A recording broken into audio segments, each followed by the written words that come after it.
আসসালামু আলাইকুম, সবাই কেমন আছেন? আশা করি ভালো আছেন। আলহামদুলিল্লাহ আমি ভালো আছি। একটু অসুস্থ, আমার ভয়েস শুনলে আপনারা বুঝতে পারছেন যে আমি অসুস্থ। গলাটা অনেক বসে গেছে, তারপরও মনে করলাম যে আজকে একটু ভয়েস দিয়ে ভিডিও ছাড়ি।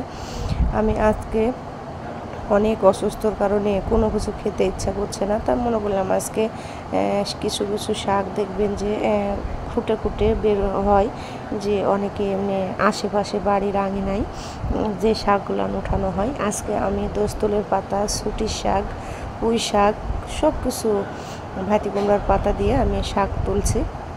সেই শাকগুলো আমি সুন্দর করে ধুয়ে কুটে বেছে নিয়েছি। এটা এখন আমি কুটছি। আমি এটা সুন্দর চিকন চিকন করে কুটে নিচ্ছি। এটাকে সুন্দর করে কুটে নিয়ে আমি রান্না করব। এই যে দোস্তুলের পাতা, আমি সব ধরনের পাতাই নিয়েছি, কিন্তু এই শাকটা খেতে অনেক মজা লাগে। সুটির শাক, অনেকে বলে সাজনা শাক, সব মিক্স। আমি এখানে ঝালটা একটু বেশি দিয়ে দিয়েছি, কারণ সর্দি জ্বর অনেক খেতে ভালো লাগবে ঝাল ঝাল হলে। পেঁয়াজ কাঁচামরিচ দিয়ে লবণ দিয়ে আমি এটাকে ভাপ দিতে দিয়ে দিলাম। সামান্য একটু পানিও দিয়ে দেবো, কারণ শাক তো সিদ্ধ হতে হবে, এর জন্য এই যে অল্পই পানি দিয়েছি। এটাকে আমি সুন্দর করে এটা নেড়ে চেড়ে আমি সব সুন্দর করে শুকনো করে ফেলবো আমি শাকটাকে, তারপর তেলে দেবো।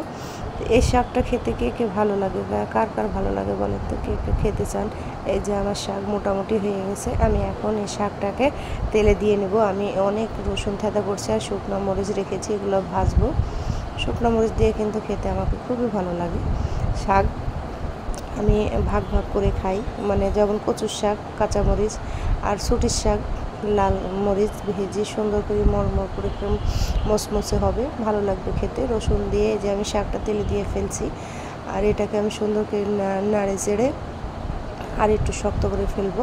আমি এখন এই যে মরিচটা আলাদা রাখছি।